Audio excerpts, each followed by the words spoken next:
Man as a fluctuating energy process with a special attribute called consciousness that other forms of inanimate nature lack, acts as a channel of energy that shapes events through the ideas he holds.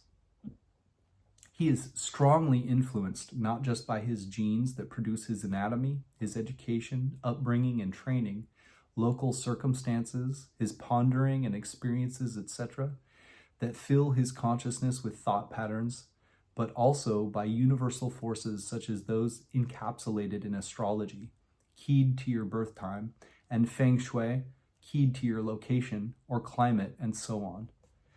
One way of looking at this is that you are controlled by the universe insofar as you constitute its body. You can read about all these factors and more in Arat Yoga.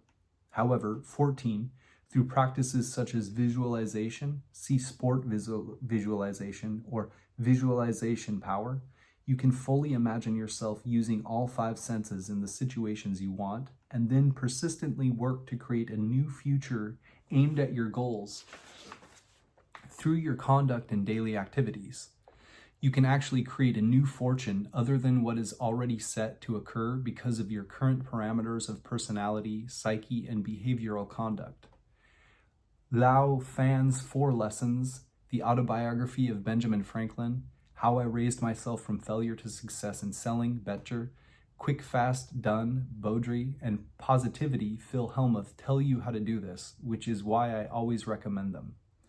What you learn after your enlightenment as a Taoist is the same thing you learn after your enlightenment as a Confucian, Buddhist, Hindu, Jew, Muslim, Shinto, Christian, and so on. Namely, 1, your existence as having an independent, intrinsic, non-composite selfhood is a conceptual illusion, a false imagination, an errant belief. 2, all phenomena arise in dependence on other conditions, so they also have no beingness of their own, as conditions or forms that arise based on conditions. They have no beingness on their own, since they are dependent constructions whose existence depends on other factors, rather than them being self-so. Thus they are devoid, empty of any core permanent self that stands/exists on its own. As it actually stands, all things are coexistent simultaneous arisings dependent on all other things for their existence. They appear or manifest because each is infinitely connected to all others with entanglement, and the whole is one single fabric that constitutes manifest reality.